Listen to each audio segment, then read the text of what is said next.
Good afternoon, everyone, and welcome to Made to Sell, creating websites that convert. This is a training brought to you at no cost because it's funded in part through a cooperative agreement with the United States Small Business Administration, the Illinois Department of Commerce and Economic Opportunity, and the Urban Juncture Foundation. I'm Rebecca Chauncey, a business advisor here at the Illinois SBDC, or Small Business Development Center at Build Bronzeville, and pleased to have you join us today. Before I introduce our dynamic presenter, let me give you a couple of housekeeping notes. If you have questions today, please type them in the Q&A section, which you will see if you hover over the bottom of your screen, and you can type your questions there. If the question is relevant in the moment, I will share them with our presenter and it will be addressed at that time. There will also be time at the end of the session for Q&A. And also note that you will have an opportunity to, as I said, at the end of the session with Q&A, if you're not in a space where you can type, I will also open the floor for you to raise your hand and you can say your question aloud. So let me introduce you to today's speaker. Ari Kay is the CEO and head of strategy at Chykalophia, a woman minority-owned web and creative agency. She helps women-led brands in B2B tech transform their website into platforms that drive business growth. She is co-author of the best-selling book in web design, Made to Sell, Creating Websites That Convert. She serves as a branding, UX consultant, and professional peer in support of fellow female entrepreneurs through the #1 ranked private business incubator in the world, 1871, and Chicago's global healthcare startup incubator, Matter. She's the co-host of Halo FemTech Podcast, a podcast that honors disruptive innovators and change makers advancing women's health. Furthermore, she helps women in tech and design break into the industry and succeed in it by mentoring them for personal branding, career advancement, and entrepreneurship as a board member for Coleman Entrepreneurship Center at DePaul University and through Chicago Innovation.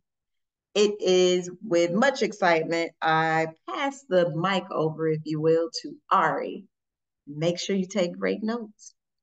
Thank you so much. I'm so glad that I'm back here today and share with you guys all things related about, creating websites that convert. So why don't we go ahead and get started on that?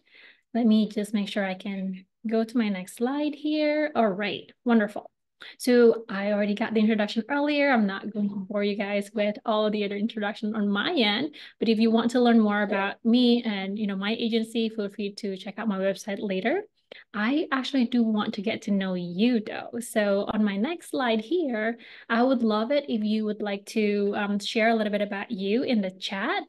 Share, who you are, your business, why you're attending this, and maybe also like take a stab at one of the cue card in front of you. So we have 4 cards in front of me here, as well as in front of your screen.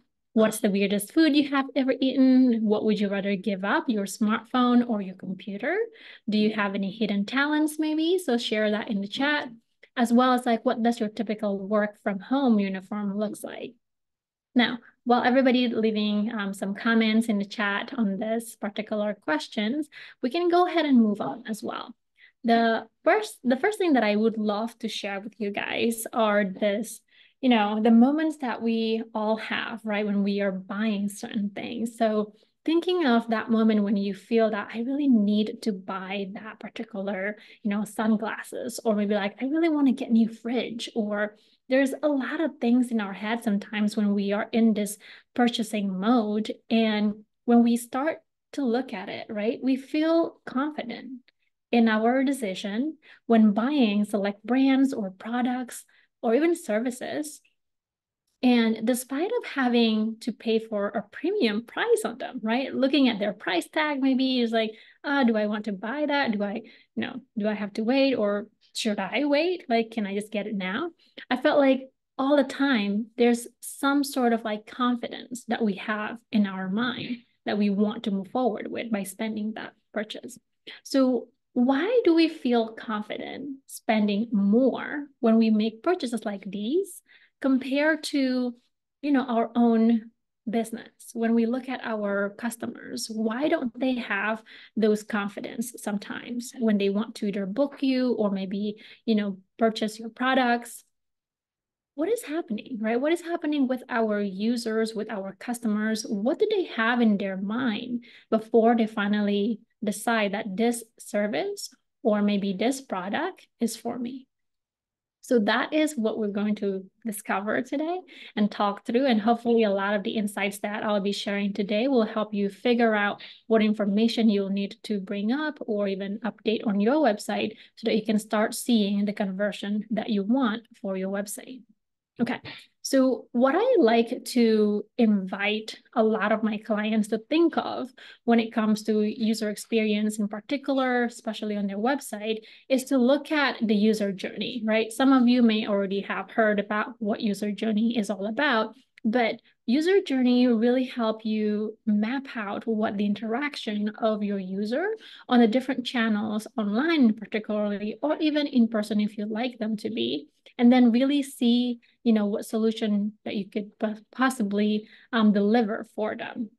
Now, here's the user journey. Here's the quick map about user journey. You can also, search more about this on Google, but I found that the, example that we had from nngroup.com, it's really as simple and as clear as this. So you will see that there are 3 different sections on the right-hand side. You have zone A, zone B, and zone C. So essentially the top portion of the user journey map that you're seeing here is the lens of your target audience, right? So what is the target audience, scenario? Why do they need this product or service right now? What are their goals and expectations right now? And then at the zone B is the experience that you want to deliver to them, be it like, hey, maybe you're offering a free webinar, or maybe you're offering like free samples. And then from there, they move on to the website, maybe through your newsletter, or maybe through like, different booking sessions that you have planned for them. All of these different experience can be designed and also mapped through to make sure that you're giving the right experience you want to deliver for them, as well as addressing whatever needs or questions or maybe concerns that they have before they finally buy your products or, maybe book a service with you. Right, here's the also detailed explanation in terms of like the user journey. So the user journey considers not only the steps that the user takes, but also, hold it in terms of like their feelings. You take account on their pain points as well as moments of delights that they have throughout the experience and throughout the different touch points or channels, which we'll talk more about that later, with your product, with your, services, or even your brand. Now, before we get to build all these different journey, the experience, as well as like the different touch points, what do you need to know first? Step number 1 is to know your audience, understanding them to really not just knowing them by their geographic location or maybe just like by their age, right? Yes, those are important, but what about the more detailed information that you can get from them? Now, not to sound creepy, right? But do you know where they live or hang out in general? Do they actually live in a suburb? Do they live in a city? The lifestyle that they have could really play a big role in terms of like either their decision making factors, or it could be like the way they spend their money or their budget, right, daily, and even how are they really interacting with their community or the way they try to gather information. So those factors can really play a lot of role into their decision-making process and really helping, think through what is the best product or services as a fit for them at that moment. Now, some of these questions are the questions that I also often ask my clients in terms of like expanding their knowledge of their audience. So yes, most of you probably already know who your target audience are, maybe even like where do they live or hang out. but also what's their thinking behavior like, right? Do they typically rely on reviews online? Do they go to Yelp to find reviews on a restaurant, maybe, right? Or maybe they rely so much on their inner circle, meaning that they tend to get referrals from their closest friends or maybe from their board advisors to check out specific vendor before they make that purchase. The other question that I would say is very important here is that where are they in their life right now? Because I felt like sometimes when you look at a few different types of target audience, they might look the same at the surface level, but as you dig deeper, they're actually completely different personas or different target audience. So for example, take a look at, let's say, a bride, right?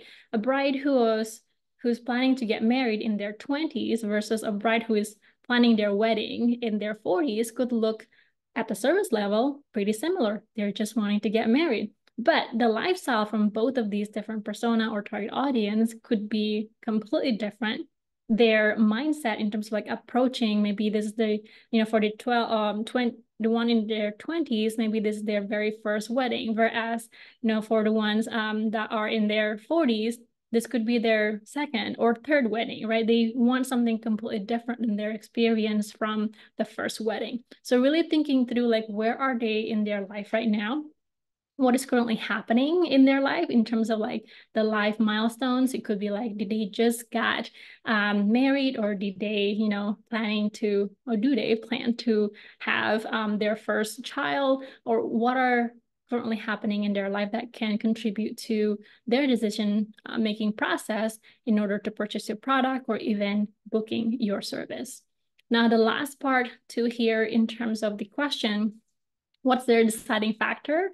I felt like I already shared a lot of the deciding factor elements on earlier, but you could even find like more deciding factor questions that may relate to your target audience beyond what I already included over here. So maybe it can be, do they really need something super fast? So maybe making sure that things are being done in timely manner is important for them, or they need it super quickly, maybe 3 days time turnaround, things like that, right? Or it could be, is it a convenience, right? Now, another deciding factor could be, is it within the budget? So those are some of the other deciding factor that you could also think about for your target audience. The other pro tip that I would share here as well is don't just create a persona for the sake of creating a persona.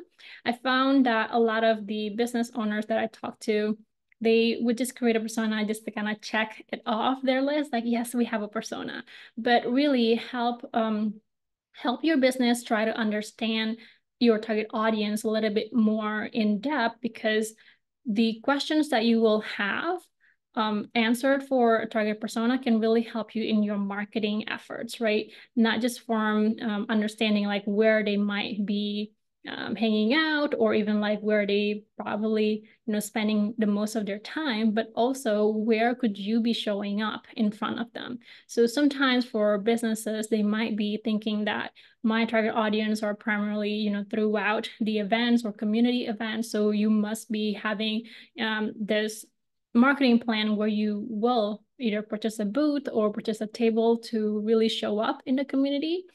For other companies, they might be really into like Google Ads, right? To help their target audience, help get to the result of any inquiries that they may have on Google search. And that ties into their website. So their website might be the solution for a specific audience that they're trying to target. So these are different areas that you can start to think of in terms of like when you do create a target audience or a persona, you have a clear holistic view of like who is this target audience beyond just the age or beyond, where they live. Next step is the number 2, aligning it with their needs, right? Now that you know your target audience a little bit more in details, a little bit more in depth, how can your service or product solve your target audience challenges or needs? So thinking through like perhaps they They simply just want things to work. So maybe if you're in IT, right, you have a lot of different solutions to help people with their devices to just simply work. So I would create like an alignment in terms of like, how do you provide services to help your target audience, whether their challenges may be about, making things work, or making things either like super fast or within their budget for a specific project. Aligning those different needs can be very helpful, so that when you build up your brand messaging as well as your, let's just say, communication materials, right, it will speak to their particular needs and wants. Number two, what's your unique selling proposition? USP. I think we all have a USP when it comes to our business, and thinking through your uniqueness as well, it can really help you differentiate yourself, as well as giving your target audience the confidence that they need. It's like, okay, this is how this particular brand, set themselves apart compared to other brands. For example, if you go towards purchasing, let's just say, a hairbrush, right? I bought hairbrush the other day, and it makes me think, it's like, why do I want this particular hairbrush? So knowing exactly like what your unique selling proposition really matter, simply because you can highlight those either benefits or even like features, perhaps both, to really spotlight like how you're different compared to your competitors, right? So it really helped thinking through your target audience and make them really feel that you're right, this particular brand really has that, maybe uniqueness in specific areas that they are looking for already. And it makes it easy for them as they scroll through and find out how the differences are very much more apparent compared to what they just have in their mind. Now, the third question here, where would your target audience go or talk to before they find your service or your product? This one in particular really ties in with the question from the previous step. And I want you to think of their world, right? Your target audience have a lot of different things around them, a lot of different, touch points and channels, and even like places that they would go to before they find out about you. So where would, your target audience typically go or even talk to before they get to you? It could be, for example, for a lot of our clients, they tend to talk to business advisors first before they come to us, or maybe they, talk to a brand designer before they come to us. So for your case in particular, really think through like, before they maybe get to us, what is that first step that they need to do before they, plan for either our services or plan for buying our product. Okay. The second pro tip here is revisit your persona again and look at their behavior as well as thinking. For the most of the businesses that I've talked to, they typically already have, their persona, and then they have like a list of different past customers that they can talk to. That is a great place for you to really dig deeper in terms of like, hey, what are some of your customers' needs, right? And you can talk to them and really have a conversation and try to gain that insights right away. But if you don't have, a list of customers yet, and you're starting the business today, or maybe, within this past year, you may not have a complete list or like complete picture of your target audience from lists of past clients just yet. So what should you do? What you can do is to start like thinking through in terms of like who your target audience could be and what are some of the scenarios that could happen for them in case they want to reach out to you. Okay, I'm going to pause here for a bit to see if we have any other question, but if not, I can certainly move on. But if you do have any questions, feel free to drop it in the Q&A and we can start getting to the questions as well as we go through. There aren't questions yet, Ari, but if you wanted to look at the funny responses to your initial questions in the chat, you can look there to see what people said in response to the questions you had.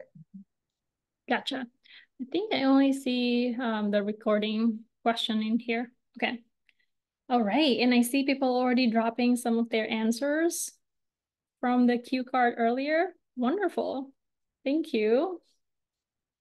All right, I will go ahead and continue, guys. For the step number 3 here is designing the experience. So how can now, how can we visualize the experience from all the different questions that we just go through?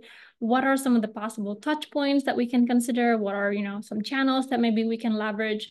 But first of all, I talk a lot about channels and touch points earlier. You're probably thinking, it's like, how are they different? Aren't they the same? They are different. So channels is more on, where your customers coming from and how they interact with you, aka the brand, the company, or yourself and your team.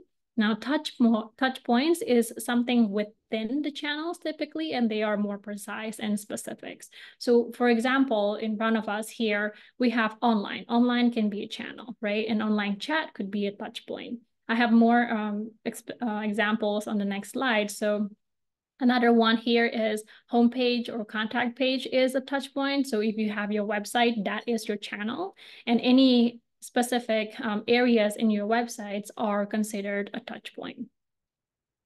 All right, more examples here for websites, social media, and search engine. For website in particular, we touched on that a little bit earlier. What you could also think of on your website as a channel, you can think of your content pop-up as a touch point, your web chat window could be a touch point, as well as any other different small elements that are interactive for your user could be a touch point. Social media could be the same as well, right? So if you use social media as your primary channel, what could be your touch points? It could be your carousel, it could be your stories, your lives, or even the ads that you have on social media. Those are considered touch points. For search engine. Now, these can be also varies depending on what kind of content you're putting out there for search engine to index them on their list, as well as on, maybe Google search or Bing search, whichever search that you ended up using. It could be your articles, or it could be, your YouTube videos. Maybe you have case studies, press, or even media mention. That could be a touch point for your target audience as well on this particular channel. Next up, I have examples of what customer journey typically look like. Some of us would see something like this on social media, or even, on Google as you start searching for this. And it can get very simple. It can also get very complicated as this, or even more comprehensive, right?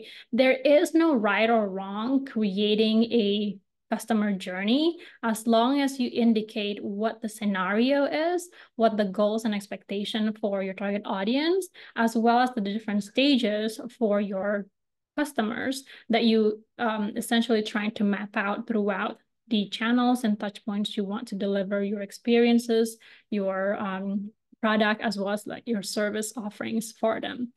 Now, since all of these different examples are pretty comprehensive, they're so in-depth, I got a lot of responses from different people saying that I just need a one-page user journey that I can use to start. Ari, how can we do that?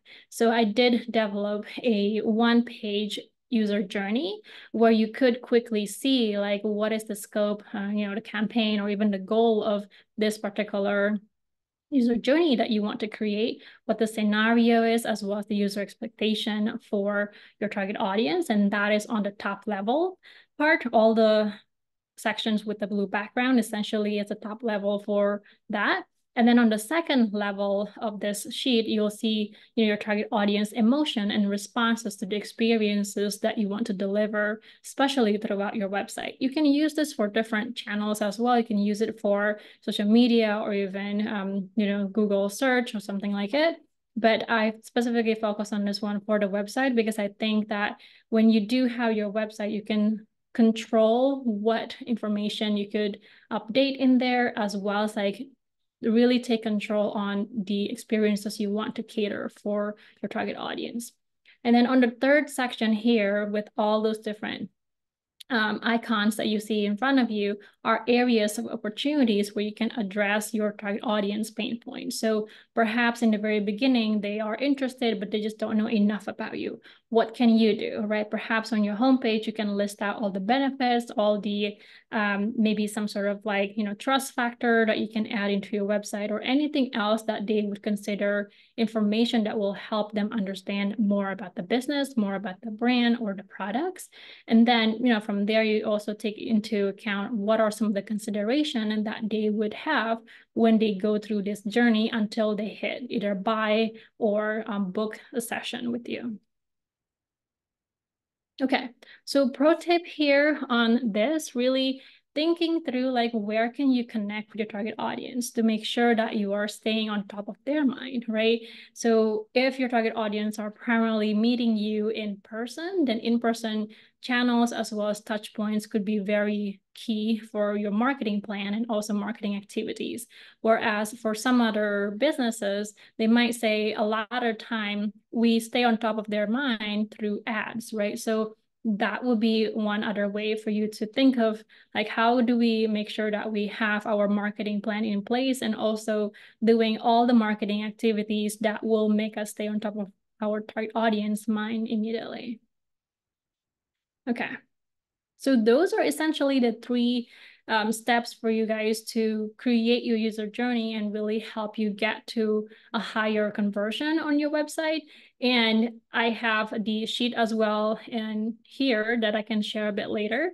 So feel free to reach out to us if you don't have the link when we send it later, but it will be shared a bit later for you guys to take advantage on. All right, now the last part here that I have are the 5 questions that your user asks before conversion typically take place. So those questions are, the first one is, what is the website all about, right? We tend to go to different websites and then it's really disappointing sometimes when we go to a website and then you start thinking it's like, okay, I'm here, but I don't understand it, right? So I want to make sure that your website is not doing the same thing. So take a look at your website again a bit later and really think through the questions from all of these different 5 questions in front of you. Sorry, the answers to these 5 questions in front of you.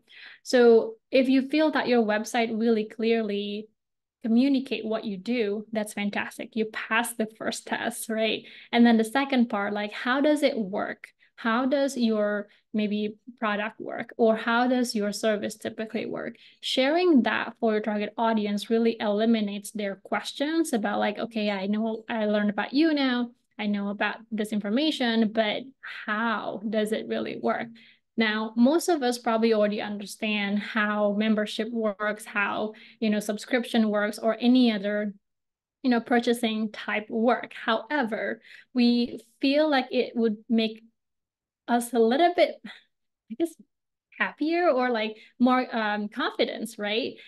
When we already see the proper process. People trust the process. So if you can share maybe just a quick 3 steps on how your product work or your service typically work, it will give them a really peace of mind in terms of like, oh, I get it, that's how it works. So that's the second question. The third question here, can I trust this brand? We see so many different brands every day, and once you find a new brand, of course you're going to question yourself, like, is this brand legit? Like, I mean, who is this brand? Like, how trustworthy is this brand? So by adding either reviews or even like maybe press mention that you have gotten in the past or different organization that you belong to, that could really help amp up this, trustworthiness from your target audience or your user to really start feeling that, yes, I can trust this brand, because they start seeing what other people are saying about the brand, as well as like maybe any other association that you have with perhaps, bigger organizations or familiar logos that they have already seen before.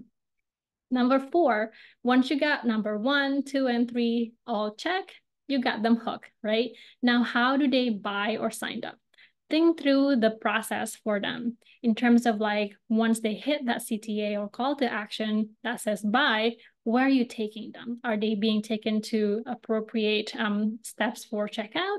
Are they actually going to a scheduler, or are they going to maybe receive an email confirmation? What are going to happen to them after they hit those? And then it doesn't stop there, right? What's next? what's next for them? It can be more in-depth experience that you can deliver. Now that could tie in with your process for the business in terms of like maybe a new client intake for you, or maybe a new customer process journey for you in the back end. So those are the 5 questions for you to really think about whether or not your current website passed all these different questions and have the answers to it. Next up, OTA is the optimize, the test, and analyze.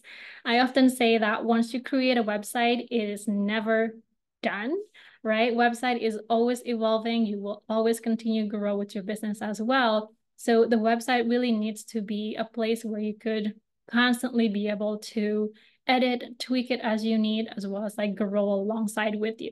So to do that, make sure that you optimize your website regularly, taking a look at the different views on different platforms that we have, as well as different devices. By platform, I mean, there are so many different browsers out there. So if you work with your web designer or even like web master and developer, they would be able to tell you if some of your platforms that are out there right now is not compatible with your website, and they will be able to optimize it for you. And on top of that, too, with different screens that we have from tablet to mobile to desktop and laptops, they'll also be able to, kind of help you with that optimization. And then the second one here, testing. Testing, I feel like is so important, and I don't think a lot of people are doing this enough, especially on the A/B testing part. If you want to test whether or not your site is currently performing, or is it actually not performing, you would not know that if you're not doing some sort of test, right? So an A/B test could be a simpler way for you to find out if you have an updated, maybe a brand message, or maybe a new offering that you want to test out. How would you know if one page design versus the other design work? So definitely test and do an audit, or an A/B testing could work as well. And then analyze things, right? You can regularly analyze your website. You don't have to do this every month. That's kind of overkill. But if you analyze your website regularly, maybe it's quarterly, or maybe it's like by 6 months, that could be a good way to see whether or not you need to improve on certain areas. Maybe the landing page doesn't really work anymore. Perhaps the content is outdated, right? So you can make those improvement and changes along the way. All right, let's see. Feel free to add in any question, you guys. And hold a moment, I'm gonna close my window.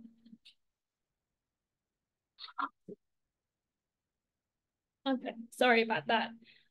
Now, next up, I have examples that I can share with you. So perhaps these examples can be a good inspiration to help you slowly tweak your website. Now, the first one we can start with is a bad UX example. Why do I say this is a bad UX example? It actually is a really beautiful website, but the reason why I put this into the bad UX example is because this page in particular has way too many content sliders or carousel. If you don't know what a content sliders or carousel are, they typically those section in the website where you have arrows on the left-hand side or on the right-hand side, right? And you just like scroll through those particular section. That is a carousel or content sliders. Typically, you would want to only use one in one page. You don't use 3 of them like what they did here in this example on a single page. So if you are planning to create a landing page or any pages on your website, make sure that you don't do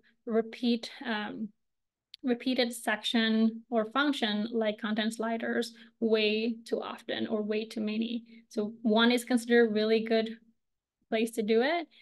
3 is definitely too much because you're really just telling the user to just simply scroll and scroll and scroll, and they're not really feeling guided because of that experience. Okay. The second one for the bad UX example here is this one, right? You see that there are 2 moving texts happening at the same time, overlapping, and also it's way too fast. So it's kind of hard for your eyes to catch on it, as well as like trying to make sure that you know exactly what it's saying because it's way too fast for your eyes. So I would say if you're planning to add in some movement, which is great, but adding it a little bit more in a subtle way will be fantastic.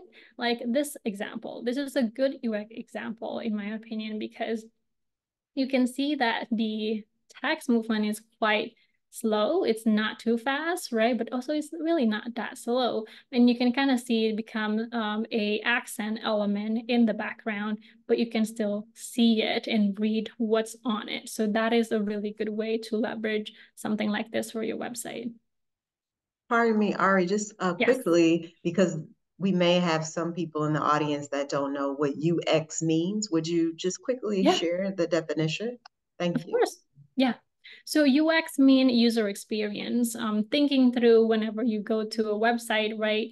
Do you feel guided or do you not feel guided? And do you feel that you understand everything on the website or do you not understand everything on the website? So a good experience would give you that feeling. It's like, okay, I can really understand what this brand, this website is all about. It really help me, navigate my way through the site or through the page. That is a good user experience example. Now, for some of us that maybe had the experience going through a website that doesn't really tell you much about what is it about, right? Or you have to like really dig deeper to find an information and you don't even know like where to go next, that is a bad user experience example. Does that help? I think so. Thank you. Okay, wonderful.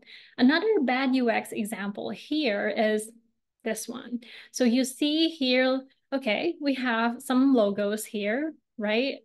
But Ari, didn't you say that we should add logos? Yes, I did say that, but do not put them near the end of your website, right? It's almost very close. Well, it is near the bottom here, like right before your footer. I wouldn't do that simply because you're trying to really build up this connection with your target audience and building up the trust immediately, and they shouldn't be on the bottom. By the time they get to the bottom, they're probably like, okay, what's next? So you're missing the opportunity to really help leverage the trust factors that you can influence to your target audience when it's already too late. So now a good one is this one. This one is from Dame website that I found. I think they changed it now. We might not see the same exact example like I have over here. But when I see it, I saw it and I just felt like, wow, that is a really good social proof right above the fold, right? And then you can clearly see like where they have been featured, the ratings that they've gotten from their users, as well as like where do they donate their social initiative to. So it really gives you a really broad range of different social proof. If you have all of these, that's fantastic. You should be putting that on your website and right above the fold, not near the bottom of your footer. Okay, so I think that's pretty much it that I have for today, guys. If you have any further question on this, please feel free to reach out. Happy to chat with you guys to see if we can help you or point you to the right direction. I also wrote a book, like was already mentioned earlier. So if you want to check out the book as well, it really discuss the different strategies that you can leverage in terms of like connecting your brand and your user experiences into the website. So it's more on the strategy side of things rather than, making your website bit by bit. That is not that book. It's more about like really teaching you how to think strategically around all the different areas for user experience and the brand together. Okay, and then if you are on LinkedIn, please do add me on LinkedIn. I am on LinkedIn all the time. So I do share a lot of different resources on LinkedIn as well that hopefully will help you in this journey on leveraging your online channel, specifically on a website, to help drive your business growth as well. That is my contact info, and also for the SBDC contact info right here. And that's pretty much it. I would love to see if there are any questions or if there's anything else that you guys feel confused about or need more clarification. Happy to answer that. Thanks so much, Ari, as Ari said, and we'll keep this slide up so you can see how to contact us. But before I close us out, just as Ari noted, this is a wonderful opportunity to ask any last minute questions. I can sense that you were taking notes and readily just maybe processing everything that Ari has shared. But don't leave the session without asking a question that you may have maybe noted on the side. And again, if you're not in a space to type your question in the Q&A section, raise your hand and I'll give you access to speak aloud, and you can ask the question before we leave for the day. Any last call for the questions? Okay, well, that is fine. One question that was asked earlier, and I addressed that person directly, but I will inform everyone. Yes, you will receive you'll get the link for the recording when it is available. It will also come with a survey. Please complete that because we love to hear your feedback. It helps us to provide the appropriate training so that you can continue to thrive in your business. So we want to make sure we provide relevant training to help you do so. If you are not already a client with the Illinois SBDC at Build Bronzeville, as you can see on the slide, you can contact us via email on our website, and you can even give us a call. But know that ultimately, if you sign up to become a client, you'll have to do that through the website. And then, as you already heard Ari say, you can reach out to her. Her email is there, as well as the website for Chykalophia. I saw in the chat that someone has already connected with you on LinkedIn, which is wonderful. And we thank you all for your time and attention today. Excellent job again, Ari. Always great to connect with you, and it was great to have you deliver this very important and powerful information that I certainly trust everyone here will apply accordingly. And here's to websites that truly convert. Have a wonderful day, everyone. Thank you. Thanks.